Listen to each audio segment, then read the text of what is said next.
Bueno, vamos a continuar nuestro estudio de Marcos, Evangelio de Marcos. Así es que les invito a abrir la Biblia ahí, en Marcos capítulo 3, versículo 20 en adelante. El título del estudio de hoy es El pecado imperdonable. Puede sonar como fuerte, pero en realidad vamos a ver en qué consiste esto, ¿ya? Yo en lo personal he conversado con mucha gente que tiene temor, miedo, me dice, yo no sé si realmente he cometido este pecado, porque uno siempre tiene mucha gente tiene esa inquietud de si lo ha cometido o no, porque en realidad es un pecado que no tiene perdón. Y puede sonar súper fuerte al decir que hay un pecado que no tiene perdón. Pero vamos a dejar que el Señor Jesucristo nos enseñe y Él y podamos escudriñar la Escritura y entender bien de qué se trata esto, que es el pecado de la blasfemia contra el Espíritu Santo. Y es importante nosotros que entendamos que cuando se refiere Jesús a la blasfemia del Espíritu Santo, se refiere a una, porque dice la blasfemia contra el Espíritu Santo. Hay muchas blasfemias, o sea, uno puede decir innumerables blasfemias, puede hacer muchas cosas que sean blasfemas contra el Espíritu Santo. Pero hay una en especial, una en particular bien acotada que el Señor nos va a enseñar cuál es, y la que nos permite, o en realidad es un pecado que no tiene perdón. Y vamos a ver bien por qué. La semana pasada nosotros terminamos ahí, es cierto, viendo cómo Jesús escogió a los 12 discípulos, en versículos 23 al 28. Y vimos, ¿verdad?, que esas personas eran personas comunes y corrientes de muy variadas profesiones, de muy distintas personalidades y nada de especiales, y que el Señor Jesucristo simplemente las llamó. Y los llamó porque a Él lo que Él quiso. Vimos también eso, que en realidad es soberano el Señor para llamar a los que Él quiere para hacer su obra. A veces no es la gente más calificada, no siempre, en realidad no es la gente más calificada, pero es la gente que tiene un corazón para el Señor. Todos esos discípulos, los 12 apóstoles, fueron personas que la única en común que tuvieron en realidad fue que ellos decidieron dejar todo y seguir a Jesucristo. Y eso es lo que Jesús demanda de nosotros, el poder dejar todo. Si nosotros dejamos todo y seguimos a Jesús, no importa que seamos nada o haya muchas cosas en nuestra vida, Jesús se va a encargar de ir trabajando en esas cosas, nos va a ir haciendo madurar, crecer, va a quitar tus pecados y tu carne, y va a ir poco a poco trabajando en tu vida, y finalmente vas a ser una persona usada por el Señor, como fueron usados los 12 apóstoles en el libro de los Hechos, ¿ya? Vemos muchos fracasos de los apóstoles en los evangelios, pero cuando tú vas a los Hechos, ves varias cosas interesantes también que Dios hizo con ellos. Y al día de hoy entonces, este tema que se llama, o se ha llamado la blasfemia contra el Espíritu Santo, el pecado imperdonable, es lo que nosotros vamos a ver. Leamos versículo 20 de Marcos 3. Dice, y se agolpó de nuevo la gente, de modo que ellos ni aún podían comer pan. Cuando lo oyeron los suyos, vinieron para prenderle, porque decían, está fuera de sí. Pero los escribas que habían venido de Jerusalén decían que tenía a Belcebú, y que por el príncipe de los demonios echaba fuera los demonios. Y habiéndolos llamado, les decían parábolas, ¿cómo puede Satanás echar fuera a Satanás? Si un reino está dividido contra sí mismo, tal reino no puede permanecer. Y si una casa está dividida contra sí misma, tal casa no puede permanecer. Y si Satanás se levanta contra sí mismo y se divide, no puede permanecer, sino que ha llegado su fin. Ninguno puede entrar en casa de un hombre fuerte y saquear sus bienes si antes no le ata, y entonces podrá saquear su casa. De cierto os digo que todos los pecados serán perdonados a los hijos de los hombres, y las blasfemias cualesquiera sean. Pero cualquiera que blasfeme contra el Espíritu Santo no tiene jamás perdón, sino que es reo de juicio eterno, porque en ellos habían dicho, tiene espíritu inmundo. Padre, te pedimos que puedas dirigirnos, Señor, en este estudio. Es difícil Es un pasaje muy controversial, pero sabemos que tú tienes la verdad para nosotros. Ayúdanos a oírte, a escucharte y, Señor, a seguirte.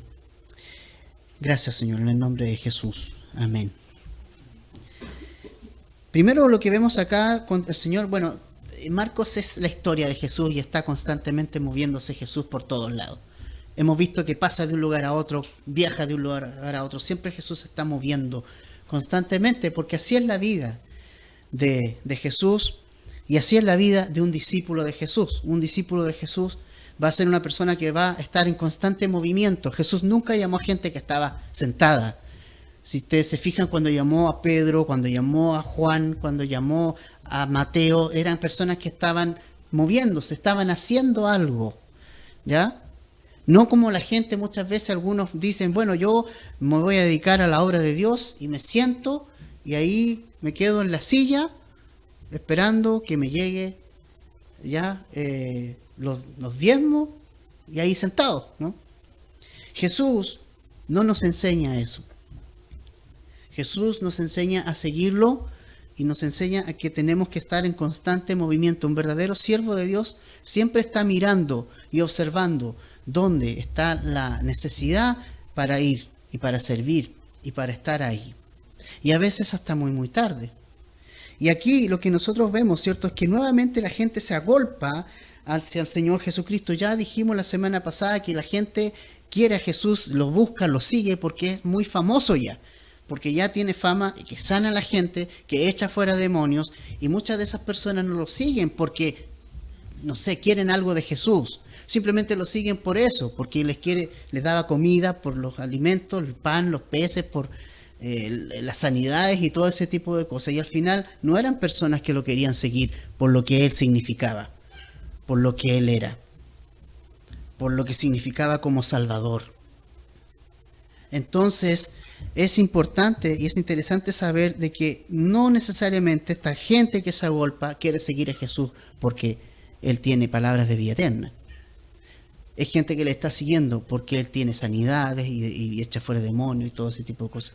Y es como hoy, que mucha gente va a esos lugares donde hay un montón de gente ahí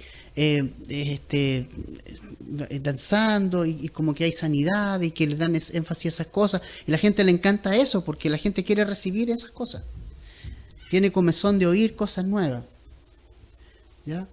Pero nosotros seguimos al Señor Jesucristo y seguimos su palabra. Y no es muy popular hoy día abrir la Biblia. Cuando tú dices abre tu Biblia, y cuando tú abres tu Biblia, en realidad el más enojado, en primer lugar, es Satanás. Porque cuando tú abres tu Biblia, ya el Señor te va a ir hablando. Él te va a ir hablando a tu vida. Va a ir tocando cosas. Y Él va a ir haciendo cosas increíbles que tú no te vas a dar cuenta cuando tú tengas esos cambios, esas transformaciones, porque la palabra de Dios es la que limpia nuestros corazones. Dice la Escritura, dice el proverbio, ¿con qué limpiará el joven su camino? Con guardar tu palabra. También Jesús cuando oró dice, santifícalos en tu verdad, tu palabra es verdad, santifícalos en tu verdad. La palabra de Dios santifica, purifica los corazones. Pero mucha gente se agolpaba y ellos querían eso, la parafernalia del milagro, de ver el milagro y de que Jesús pudiera hacer algo. Y si no hacía algo, tal vez se iban defraudados. Y Jesús nunca predicó sanidades. Jesús siempre predicó la palabra. Siempre la palabra, todo el tiempo la palabra. Ese era el centro del ministerio de Jesús, predicar la palabra. Y aquí, cierto, viene esta gente.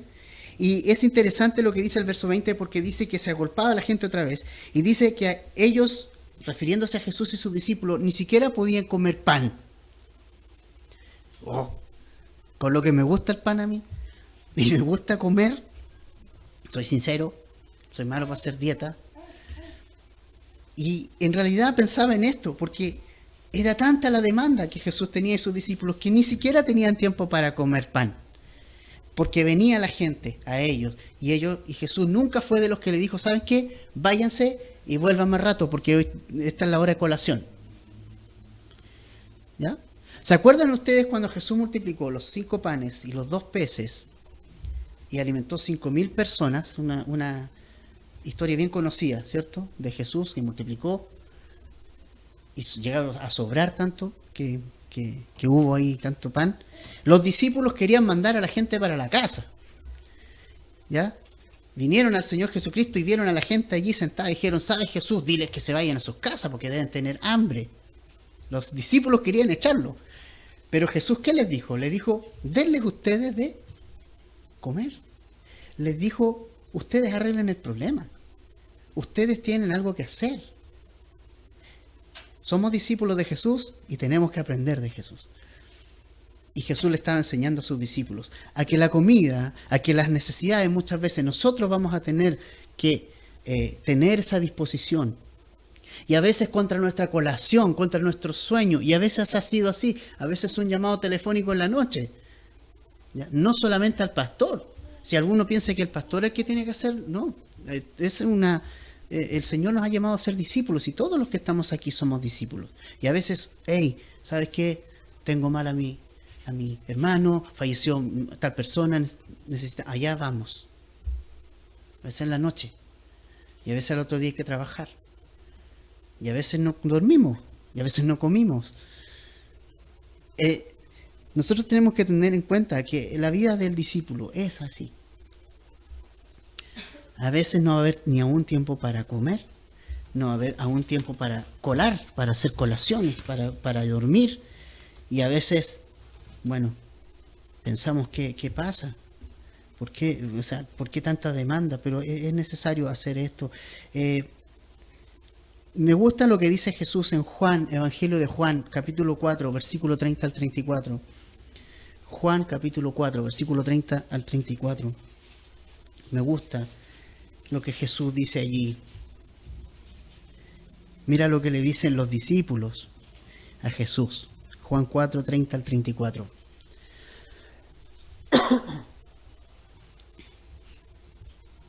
Está Marcos, después Lucas y después Juan, ¿no? Dice, entonces salieron de la ciudad y vinieron a él. Entre tanto los discípulos le rogaban diciendo, Rabí, come.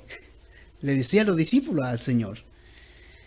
Y él les dijo, yo tengo una comida que comer que vosotros no sabéis. Entonces los discípulos decían unos a otros, ¿le habrá traído alguien de comer?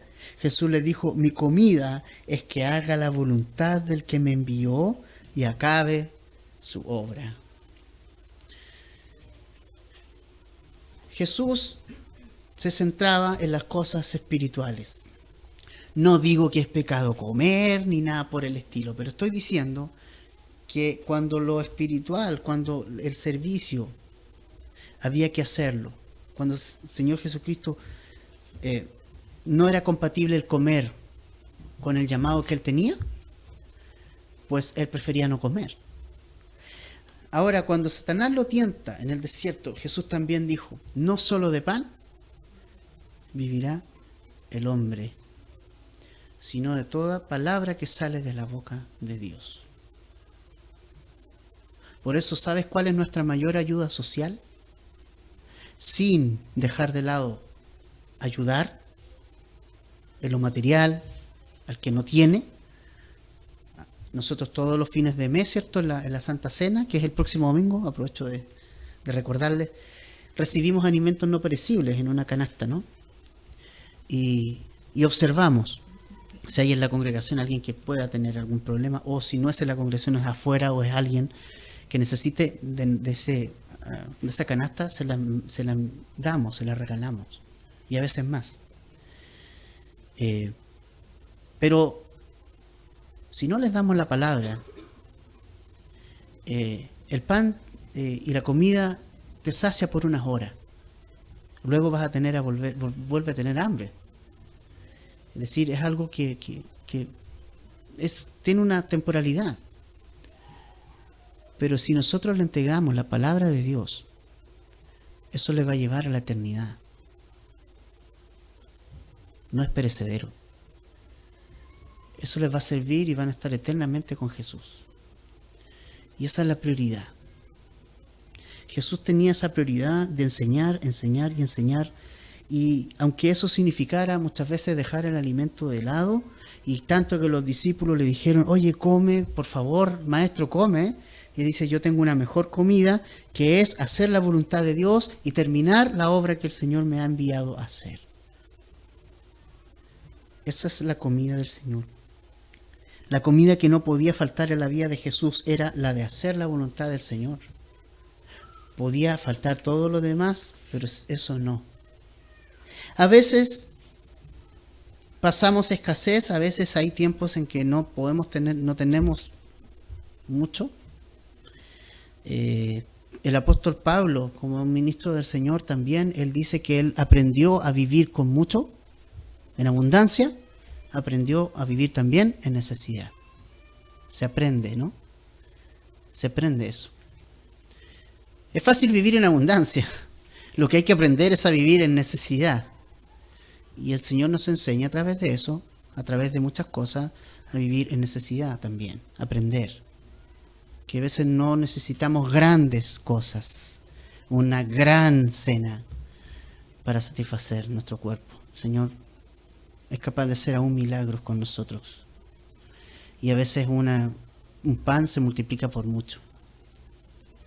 Pero siempre priorizando las cosas del Señor. Entonces, Jesucristo estaba empeñado en hacer las obras del Señor, en hacer la obra de su Padre. Y viene toda esta gente aquí. Y luego se nos dice en el verso 21 del capítulo 3 de Marcos que lo oyeron los suyos. ¿Quiénes son los suyos? Sus familiares seguramente, sus amigos seguramente, su gente. Tal vez vinieron de Nazaret, no sé, me imagino yo, su familia. Y fíjense ustedes lo que pasa aquí, lo que le dicen a él. En el verso 21. ¿Vinieron para qué? Para tomarlo y llevárselo, para prenderlo, porque decían, está fuera de sí. ¿Ya? Vienen dos tipos de personas. El primer tipo de personas, sus familiares, sus cercanos, sus amigos que lo vieron crecer a lo mejor, y vinieron a llevárselo y decir, este ya está loco, o sea, ya no come. Y vinieron a decir, está fuera de sí. Y es interesante lo que pasa cuando uno le entrega su vida a Jesús, que cuando quiere hacer la voluntad de Dios. Porque a veces nuestros propios familiares nos dicen, tú estás loco. A veces nos entregamos la vida al Señor y lo vamos a contar como gran gracia a la casa y llegamos felices y le decimos, mira, el Señor, le entregué mi vida a mamá, papá, le entregué mi vida al Señor. Y a veces los padres te quedan mirando así como, otro más, ¿no? Otro más que se rayó. La gente es así. La gente, para ellos, el seguir a Jesús es una locura. ¿Ya? Y viene la gente acá entonces donde el Señor Jesucristo y pensaban que estaba loco por todas estas cosas que estaba haciendo. ¿Ya? A veces la familia es terrible, ¿no? Ahora, recuerdo en alguna oportunidad también que, bueno, a Pablo se le dijo loco. ¿Recuerdan cuando estaba frente al rey Agripa y en Hechos 26 estaba frente a Festo, Agripa, y le dijo, tú estás loco, Pablo? O sea, te han vuelto locos las letras, porque Pablo les enseñó y les predicó la palabra a Jesucristo. Y le dijo, las letras, te tienen loco, Pablo. Y él dijo, no estoy loco, sino que hablo palabras de verdad y de cordura. Nosotros tenemos que entender que aunque le trataban muchas veces de loco a Jesús, y aunque muchas veces te traten de loco a ti, somos cuerdos y hablamos palabras de verdad y de cordura. No estamos locos. Porque la palabra de Dios te centra. La palabra de Dios es la que te equilibra, la que te da cordura. No eres un animalito, eres el Señor a través de la palabra te va a llevar cada vez a ser una persona más como Jesús, más centrada como Jesús. Entonces no es que seamos locos, no es así. La gente lo ve así, pero en realidad somos los más cuerdos, porque la palabra nos da la cordura, la palabra nos devuelve el equilibrio, la palabra nos devuelve aquellas cosas que nosotros habíamos perdido sin Dios. ¿Ya? El segundo grupo que viene son los escribas, en el verso 22, que vinieron de Jerusalén, y aquí ya la cosa se pone más negra, porque ellos vienen con otra acusación. O sea, sus amigos vinieron y decían que estaba loco. Ahora vienen los religiosos y lo acusan de que tenía a Belcebú, que tenía a Satanás dentro del corazón y que por Satanás echaba fuera los demonios que él había echado. Él era el príncipe de los demonios. Así le decían los judíos religiosos. Tú tienes demonio. Era eso, a Jesús, ¿no? Entonces es interesante porque en realidad Jesús le responde acá en el verso 23. ¿Cómo puede Satanás echar fuera a Satanás? Si Jesús hubiese sido Satanás, como ellos decían, ¿por qué echaba fuera a demonios si era el mismo reino, ¿no? Satanás tiene un reino, el reino de Satanás. Y en este reino están los demonios, ¿ya? Él y sus secuaces ahí. Ese es un reino. No lo vemos nosotros. Es invisible a nuestra vista, como dice Efesios, pero están. No es carne ni sangre, no son personas, son demonios. Son seres espirituales que influencian, que vinieron a robar las vidas. Juan 10:10 dice que Satanás es el ladrón y el ladrón no viene sino para hurtar, matar y destruir. Y Satanás es real. Pero Satanás no es este personaje que nosotros vemos, no sé, con cacho, con cola así de flecha, con la horqueta ahí y así, guau, así, ¿ya? Nos imaginamos, cada uno se imagina a Satanás como, no sé, como quiere, pero hay esa imagen de Satanás. Otros ven unas calaveras, ¿no? Esos cabros son satánicos, son hijos de Satanás, los que están ahí con unas poleras negras así, y la música media fuerte, ¿ah? Estridente. Ah, no, esa es la música de Satanás. Tenemos muchas cosas en nuestra mente y la palabra, lejos de todo, nos dice que Satanás es un ángel. Fue un ángel. Isaías 14 nos dice que él era un ángel, un lucero de la mañana. ¿Alguien puede visualizar un lucero en la mañana? Lo más hermoso que hay. Un resplandor maravilloso. Y fue creado. Y Satanás luego en su corazón puso orgullo y dijo: subiré hasta al trono de Dios, pondré mi trono al ladito.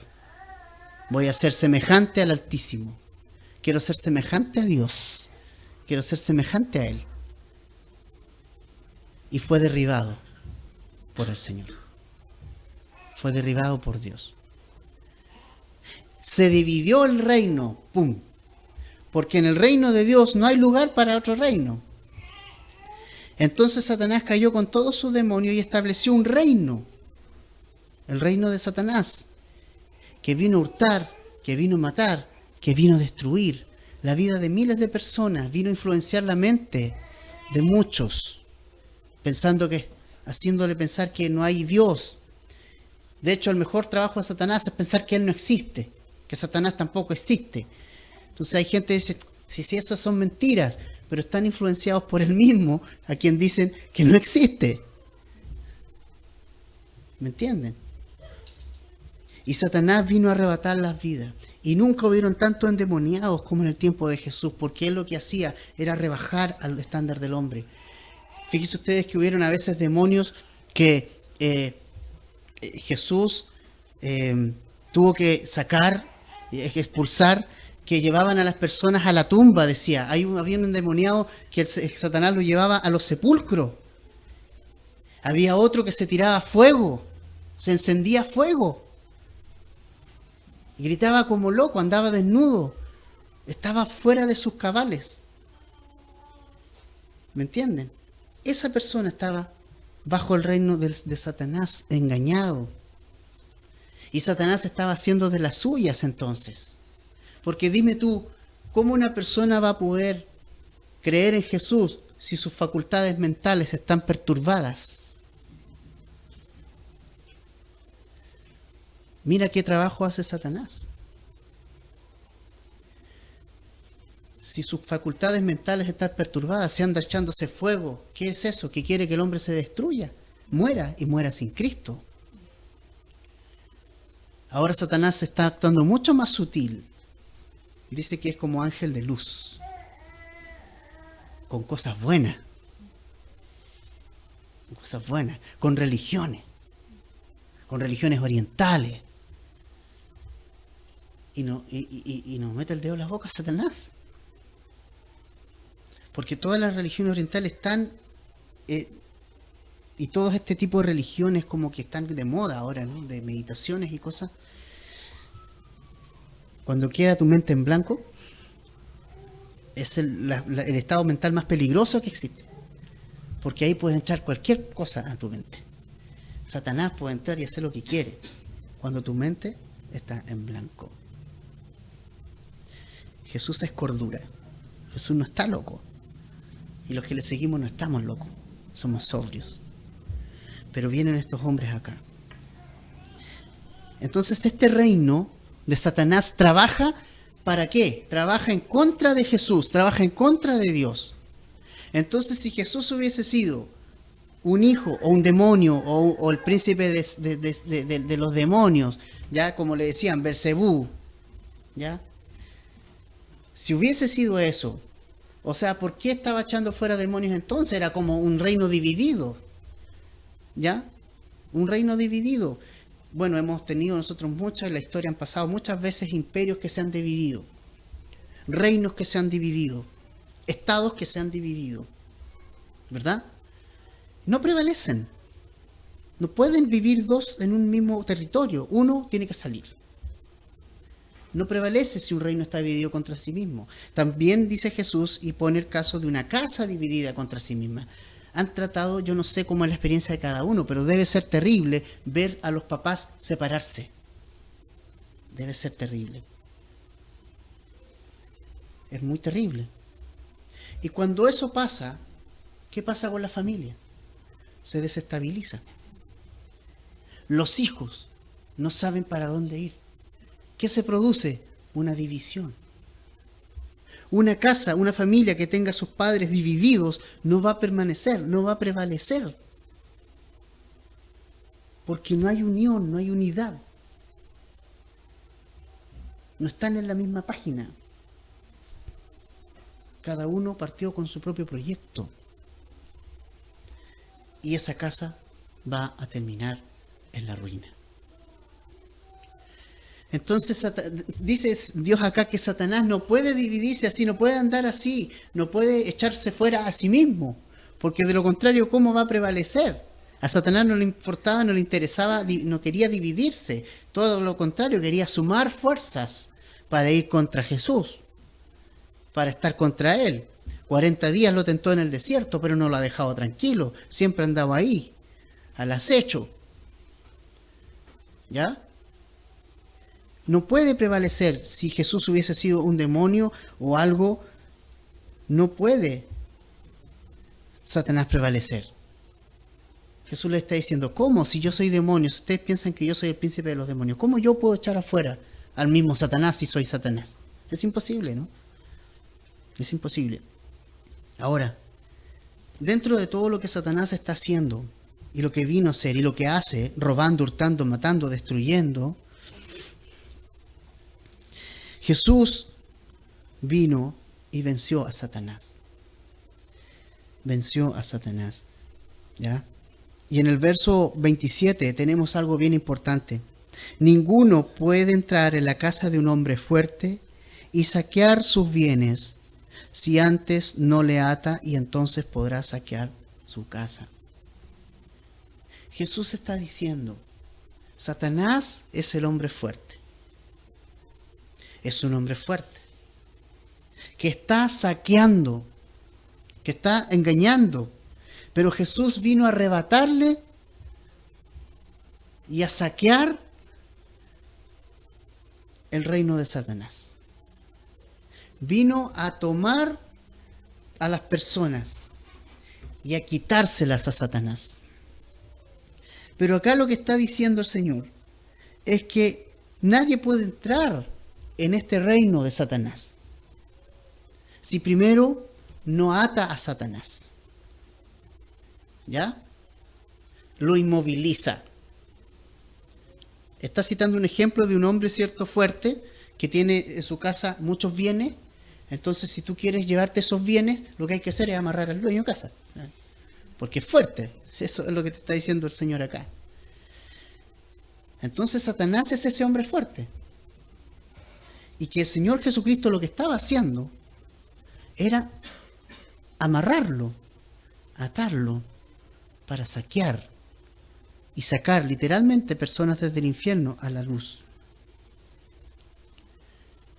Piensen ustedes que cuando Jesús sacaba fuera un demonio, lo que estaba haciendo era libertar a esa persona. Isaías nos dice que el Señor Jesucristo vino ¿a qué? Vino a libertar al cautivo. Esas personas que están atadas con el demonio, están atadas por Satanás, a través de diferentes cosas, ¿ya? A través de drogas, a través de adicciones, a través de un montón de cosas que Satanás tiene cautivas las vidas. ¿Qué hay que hacer? Primero, ¿no? Bueno, ir a la raíz. Vamos a orar que el Señor pueda liberar a esa persona de las adicciones. Hay que luchar contra eso. Entonces lo que está haciendo el Señor Jesucristo puede saquear su casa cuando el hombre fuerte está amarrado, atado, entre comillas. Significa que lo inmoviliza. Y eso es lo que Jesús está haciendo, inmovilizando la obra de Satanás, haciéndola nula. Ahora, notemos algo. Satanás no puede ser atado por nosotros, ¿ya? ¿Han escuchado ustedes? De repente hay personas que dicen, mira, tú tienes que atar a Satanás. Eso no, en realidad no está en ninguna parte, no aparece en la Escritura que nosotros tengamos la autoridad de atar a Satanás. ¿Atarlo para qué? Jesús lo va a atar por 1000 años en el milenio, ¿ya? Jesús lo puede hacer. Jesús lo puede hacer. Yo no. Pero Jesús sí. Jesús sí. Primera de Juan 3:8 dice, para esto apareció el Hijo de Dios, para deshacer las obras del diablo. Jesús inmoviliza a Satanás, saquea su reino, arrebata a personas endemoniadas para Dios y las liberta. Esa es la obra que Jesús estaba haciendo. Porque si Él dejaba a las personas endemoniadas, ya ellos no podían escuchar el mensaje de salvación. Pero Jesús les libertó. Jesús quitó esos demonios, quitó todo eso. Estaba arrebatándole almas al infierno. Porque esa fue su tarea, venir a dar vida y vida eterna. Dice que el ladrón viene a hurtar, a matar y destruir. Pero Jesús vino a dar vida, y vida en abundancia. Y la vida en abundancia, no vida simplemente, vida abundante. ¿Sabe lo que es eso? Vivir una vida llena de gozo pleno, abundante vida. Y Satanás lo único que quiere es matarte, es destruirte, es destruir la vida de las personas. A través de engaños, incluso a través de religiones. Piensen ustedes en estos extremistas islámicos que les dicen, no, mira, muere por la causa. ¿Qué esperanza es irse a una religión en que tú vas a saber que un día vas a tener que morir con un par de bombas en el cinturón? ¿Qué esperanza puede tener una persona? ¿Qué esperanza es esa? Morir por una causa que no vale la pena morir. Y a través de todas esas cosas Satanás está poniendo en el corazón del hombre. Lo único que quiere es que el hombre se destruya o se autodestruya. Los intentos de suicidio, en Temuco hubo un poquito. Los jóvenes, hay muchos intentos de suicidio a nivel juvenil. Satanás está haciendo una obra allí. Nosotros tenemos que orar por los jóvenes, orar por ellos y recibirlos acá. Me encanta que vengan jóvenes acá, porque yo llegué joven acá. Porque yo también en más de alguna oportunidad intenté hacer muchas cosas. Y acá encontré la palabra de Dios, encontré la libertad. Y encontré que Dios no era fome. sino Dios era bacán. Era cool. Porque Él dio su vida por mí. Y quería darme vida. Verdadera vida. Satanás me tenía engañado. Y Satanás nos tiene engañados. A mucha gente tiene engañada. Pero Jesús vino a arrebatarle el reino. Vino a arrebatar personas para Él. Vino a sacarlas del infierno y llevarlas a la luz. Y para eso el hombre fuerte era amarrado, era atado. Y Jesús tiene el poder para eso. Aún a la mente más cautiva, Dios puede tocar el corazón. Ahora, después de esa explicación que Jesús les da, después de esa parábola, en el verso 28 les dice, de cierto os digo, que todos los pecados serán perdonados a los hijos de los hombres. Gloria a Dios por eso. Gloria a Dios por eso, ¿no? Todos los pecados que tú cometas van a ser perdonados por Jesucristo. Si tú le entregas tu vida a Jesús. Los pecados que cometiste hacia atrás, los pecados que pudiste cometer hoy, los pecados que podrás cometer mañana o en 20 años más. Si tú estás en Cristo, son todos perdonados. Piensa que Jesús murió hace cuántos años atrás y ya estaba pagando por tus pecados ahora. Todos los pecados te son perdonados. Todos. Homicidio. Piensa en lo más terrible. Si hay arrepentimiento y si hay una humillación del corazón y si viene a Cristo la persona, todo le es perdonado. Todo. Segunda de Corintios 5:17 dice que de modo que si alguno está en Cristo, nueva criatura es, las cosas viejas pasaron, todas son hechas nuevas si estoy en Cristo. Si estoy en Cristo, permanezco en Cristo, todas las cosas viejas pasaron, las cosas son hechas nuevas. Todo es nuevo. Borrón y cuenta nueva. Y todos tus pecados son perdonados. Todos los pecados de los hijos de los hombres son perdonados en Cristo. Cualquiera. No pensemos solo en los más terribles, porque siempre tendemos a pensar en los homicidios, en la, no sé, en el adulterio, pero está la mentira, está la envidia. Cosas pequeñitas que uno dice, pero sí, bueno, igual es pecado. Esas cositas igual Dios las perdona, como también las más grandotas, según nosotros. Todos los pecados son perdonados. Jesús pagó el precio. Cuando estaba en la cruz, Jesús dijo, hubo una frase que marca un antes y un después. Él dijo, Padre, en tus manos encomiendo mi espíritu. Todo ha sido, ¿cuál es la palabra que dijo? Consumado. Todo está hecho ya. O sea, no hay nada que tú puedas hacer ahora, porque Jesús ya lo hizo. ¿Qué tengo que hacer? Poner mi confianza y mi fe en Jesús. Él lo hizo. Y si estoy en Cristo, soy nueva criatura. Nueva criatura en Cristo. Nueva persona en Cristo. ¿Ya? Entonces, Jesús lo que dice acá, que todos los pecados son perdonados, pero, y dice luego, y las blasfemias cualesquiera sean, pero el 29, mira, pero cualquiera que blasfeme contra el Espíritu Santo no tiene jamás perdón, sino es reo de juicio eterno, porque ellos habían dicho, tiene espíritu inmundo. Hay un pecado imperdonable. Hay un pecado que no tiene perdón. Solo uno, que consiste en la blasfemia contra el Espíritu Santo. En Mateo 12:31 dice, la blasfemia del Espíritu Santo no le será perdonada. Está en singular. Es lo primero que quiero que notemos. No hay blasfemias. No está hablando de muchas, está hablando de una sola y es un solo tipo. Es solo un pecado, no varios. ¿Ya? Entonces aquí es donde hay las mayores confusiones, porque yo recuerdo que incluso a mi mamá en una oportunidad en una iglesia X le dijeron, usted está cometiendo el pecado imperdonable, porque había un desorden ahí en la iglesia terrible y mi mamá dijo, esto no es de Dios, esto no es del Espíritu Santo. Entonces le dijeron, usted está blasfemando contra el Espíritu Santo, ¿cómo sabe que no es de Dios? Bueno, cosas como esas pasan. Pero no está hablando de ese tipo de blasfemia, no está hablando de ese tipo de cosas. ¿Ya? La blasfemia se trata de un solo pecado y de una sola blasfemia, y que consiste en hacer lo que están haciendo los religiosos con Jesús aquí. recordemos que siempre la Escritura está en el contexto.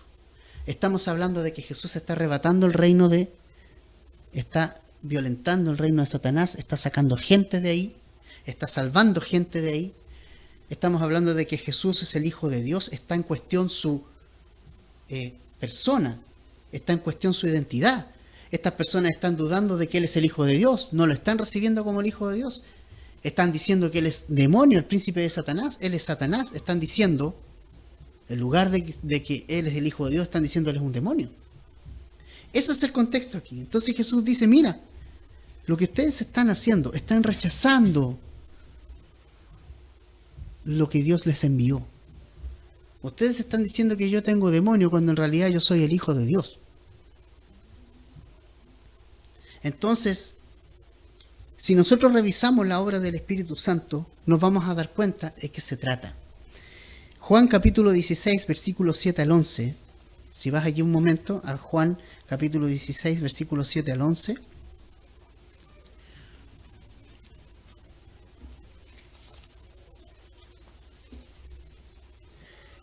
Juan 16, 7 al 11. Dice, pero yo os digo la verdad, os conviene que yo me vaya, porque si no me fuera, el Consolador, que es el Espíritu Santo, no vendría a vosotros. Mas si me fuere, os lo enviaré. Y cuando Él venga, convencerá al mundo de pecado, de justicia y de juicio. De pecado, por cuanto no creen en mí. De justicia, por cuanto voy al Padre y no me veréis más. Y de juicio, por cuanto el príncipe de este mundo ya ha sido juzgado. ¿Qué es lo que hace el Espíritu Santo? ¿Cuál es el ministerio del Espíritu Santo según Jesucristo aquí? 1. Convencer de pecado. ¿Ya? ¿Quién a nosotros nos produce en el corazón el vernos y el ver nuestro pecado y el reconocernos? Es el Espíritu Santo. Una persona por sí sola nunca se va a dar cuenta que es pecador, hasta que viene el Espíritu Santo y te convence. ¿Ya? Te convence de pecado y te lleva a creer en Jesús. Por eso dice, de pecado por cuanto no creen en mí. O sea, el Espíritu Santo va a ir a los no creyentes y les va a decir su condición, les va a mostrar su condición y les va a llevar a creer en Jesucristo. Segundo, de justicia. ¿Por qué justicia? Porque necesitamos ser perdonados.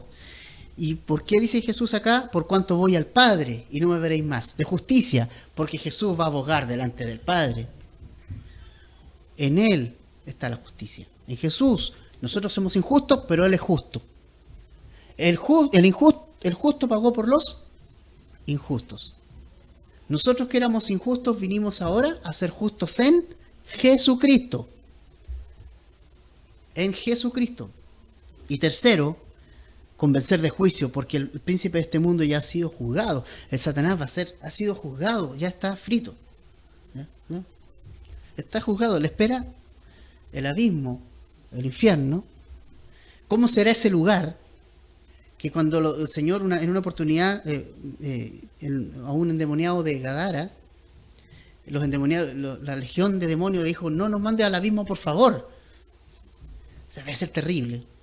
Pero eso es un lugar que no es para el hombre, porque Jesús no hizo el infierno para el hombre. ¿Sabían eso? Ese lugar es para que Satanás vaya allí y sus demonios, no el hombre. El problema es que Satanás engaña a la gente y está llevándose gente.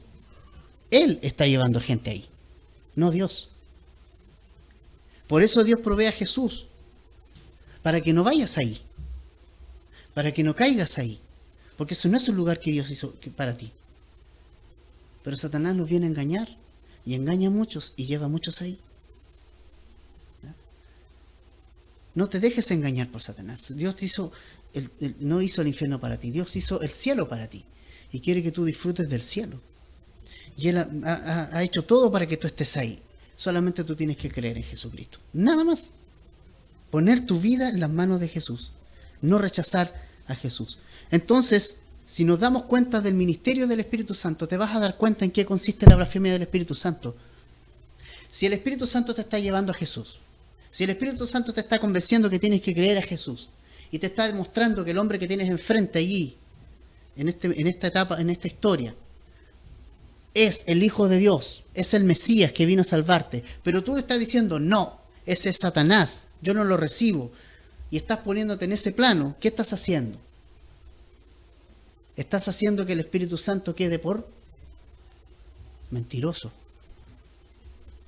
No le estás creyendo a la voz del Espíritu Santo que te está diciendo en el corazón, este que tienes ahí es Jesucristo, este que tienes ahí es el Hijo de Dios, este que está enfrente es el Hijo de Dios que vino a salvarte, pero ellos estaban endurecidos.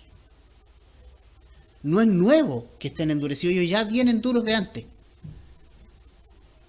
¿Se acuerdan? Cuando sanó en un día de reposo, ahí ya se enojaron con él. Dijeron, no, ¿cómo va a ser de Dios este tipo? Y empezaron a endurecer sus corazones, a endurecer sus corazones, a endurecer sus corazones. Y Jesús les advierte. Fíjense ustedes que ellos todavía no cometen este pecado. Pero Jesús, en tanto amor que les tiene, aunque son tan pesados con Él, les está diciendo, mire, tengan cuidado. Están a punto de cometer este pecado imperdonable. Cuidado con lo que están pensando. Les está advirtiendo para que ellos puedan volverse a Dios. Yo recuerdo el primer mártir de la fe, ¿quién es? ¿Se acuerdan? Es Esteban. Hechos capítulo 7. Él es apedreado. Pero antes de ser apedreado, ¿ya? Él se mandó un mensaje, pero impresionante, en el capítulo 7 de Hechos. Si tú puedes revisar su mensaje. Él les habla a los judíos de cómo constantemente rechazaron uno tras otra lo que Dios les envió. Empezó a repasar la historia de Israel, de cómo Dios le habló, de cómo Dios le entregó la ley, de cómo Dios les proveyó en el desierto, de cómo Dios lo hizo pasar el Mar Rojo, de cómo Dios lo hizo pasar el Jordán, de cómo Dios les dio esto, y ellos constantemente rechazaron, de cómo Dios les envió los profetas para que les hablaran, les advirtieran las cosas, y no escucharon, y no escucharon, y no escucharon, y no escucharon. Hasta que al final Esteban le dice ahí en el verso 51 de Hechos 7, duros de cerviz e incircuncisos de corazón y de oídos, vosotros resistís siempre al Espíritu Santo, como vuestros padres, así también vosotros. ¿A cuál de los profetas no persiguieron vuestros padres y mataron a los que anunciaron de antemano la venida del justo, de Jesucristo? De quienes vosotros ahora habéis sido entregadores y matadores, vosotros que recibiste la ley por disposición de ángeles y no lo guardasteis. Esteban, ustedes están resistiendo siempre la obra del Espíritu Santo.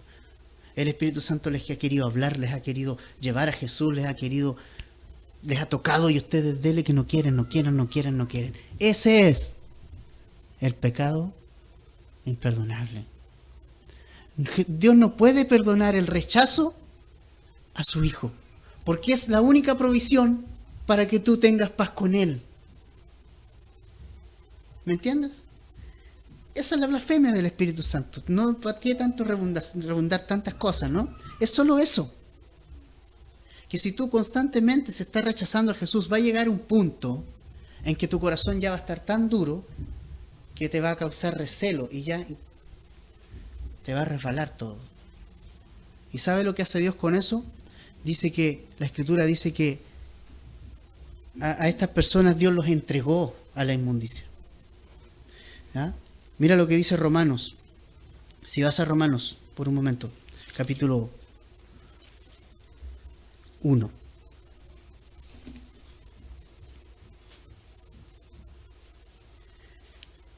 Verso 21, Romanos 1, 21. Dice, pues habiendo conocido a Dios, Romanos 1, 21. Pues habiendo conocido a Dios, no le glorificaron como a Dios, ni le dieron gracias, sino que se envanecieron en sus razonamientos, y su necio corazón fue entenebrecido. Profesando ser sabios, se hicieron necios, y cambiaron la gloria del Dios incorruptible en semejanza de imagen de hombre corruptible, de aves, de cuadrúpedos y de reptiles. Por lo cual, dice, mira, Dios los entregó a la inmundicia en las concupiscencias de sus corazones, de modo que deshonraron entre sí sus propios cuerpos, ya que cambiaron la verdad de Dios por la mentira, honrando y dando culto a las criaturas antes que al Creador, el cual es bendito por los siglos. Amén.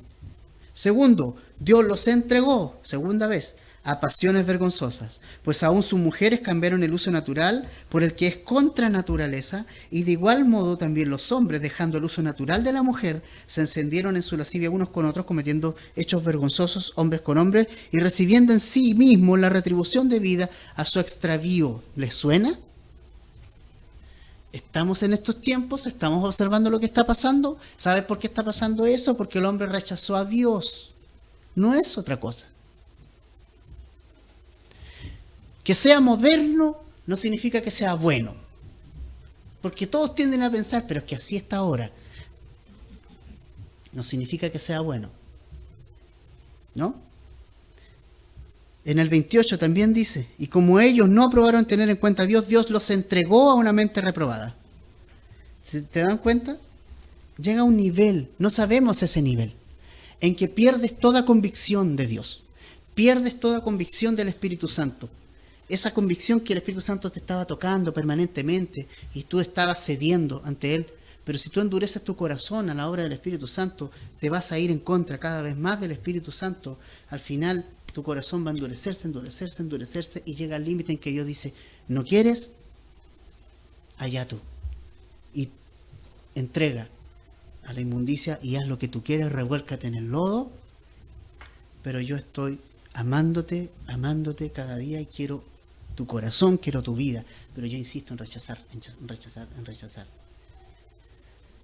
La blasfemia contra el Espíritu Santo es una advertencia para esta gente que está cerrando el corazón al Hijo de Dios que tiene enfrente. Está cerrando el corazón a la salvación. Está cerrando el corazón al Mesías, al Salvador. Y eso no tiene perdón. No tiene perdón. Al cielo no va a llegar nadie que rechace a Cristo. Solamente van a llegar los que confiaron en Cristo. Aunque débiles, aunque como sea, pero allá vamos a estar. Pero si alguien no creyó, no puede estar. No va a estar. No existe la salvación universal. La salvación no es universal. La salvación es para aquellos que confiaron en Jesucristo y los vieron y dijeron, sintieron el toque del Espíritu Santo, escucharon la voz del Espíritu Santo, el Espíritu Santo les convenció de pecado,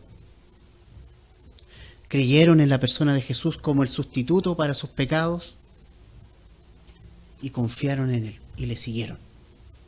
Esas personas vamos a estar en el cielo, todos ustedes, yo espero que estén, ¿no? Sé que muchos aquí han confiado toda su vida a Cristo, allá vamos a estar. Es un camino largo, es un camino que tiene sus cosas, pero es el camino más maravilloso que nosotros podemos seguir. Y si alguien no lo hace y todavía no toma esa decisión, es tiempo de que la pueda tomar. Jesús tiene la puerta abierta en este momento todavía. Jesús dijo, yo soy la puerta. El que por mí entrare, hallará pastos, hallará descanso. Hay una sola puerta y es Jesús. Yo soy la puerta del redil. Lo interesante es que si tú vas a Israel, tú ves a estos pastores de ovejas en el campo y observas sus rediles, sus puertas están hechas de tal manera que solo entra de a una oveja. No entra el choclón así. ¿Por qué? El pastor de ovejas tiene identificada plenamente cada una de ellas. Y las cuenta así, van pasando por la puerta de a una. Y es interesante que Jesús se manifieste como el buen pastor. Porque el buen pastor conoce todas sus ovejas. El buen pastor también, si una oveja se le descarrió y anda por allá, allá la va a ir a buscar. Por más lejos que esté, la va a ir a buscar y la va a traer. Y además, está interesada en forma personal, en tu persona, en forma personal, en ti. Él quiere hacerte entrar a ti, en forma personal. Él murió por ti en forma personal. Él no dijo, ya voy a morir por este lote que va a creer en mí. Ya, y así como... ¿sí? ¿Me entienden? ¿Cómo se llama? Hay una palabra que... se me fue, pero... impersonal. No fue impersonal. Él murió por ti en forma específica. Por tus pecados. Para que tú tengas vida eterna en forma personal. Él quiere que tú tengas esa comunión con Él. Tal vez aquí no hemos blasfemado contra el Espíritu Santo, no, porque hemos aceptado a Cristo mucho ya, pero hay un momento en que muchos pueden estar como ahí, ¿eh? endureciendo el corazón, y al final algo que podría haber sido nunca fue. ¿Se acuerdan de la historia de Sansón? Sansón estaba llamado a ser el hombre más, no solo más fuerte, sino que más recordado en la historia de Israel, porque podría haberle dado victorias a Israel enormes con su fuerza. ¿Ya? Ahora tenía el pelo largo, la fuerza no era el pelo largo, la fuerza era que él era nazareno y él era consagrado a Dios. Pero él empezó a pasarse los semáforos en amarillo y después los semáforos en rojo. Y no fue de un día para otro. ¿Ya? Él tenía ciertas cosas que hacer. No podía tocar cuerpo muerto, no podía tomar vino. ¿Ya? Primero empezó a frecuentar mujeres extranjeras. ¿Ya? Le gustaban las mujeres extranjeras. Lo que al apóstol le va a significar desviar su corazón de Dios. Se paseó por viñas y no podía tomar vino. Mató un león y después pasó a ver el cadáver al otro día. No podía tocar cuerpo muerto, según los nazarenos. Ese voto. Y vio un poco de miel ahí en el cuerpo y comió. Fue pasando los semáforos en rojo. Jugó con Dalila, ¿cuánto rato? ¿Cuánto tiempo jugó? Dalila ahí, oye, ya me vas a decir, ¿dónde está tu fuerza? ¿Ah? Y decía, sí, mira, es esto. Y le mintió varias veces, ¿no? Hasta que ya no soportó el llanto de Dalila, ya me imagino ahí. ¿Qué me has hecho, Sansón? ¿Ah? Ahí ya Sansón dijo, bueno, yo te voy a decir la verdad. Y le confesó su secreto. Vinieron los filisteos. Bueno, ella en la noche le cortó su cabello.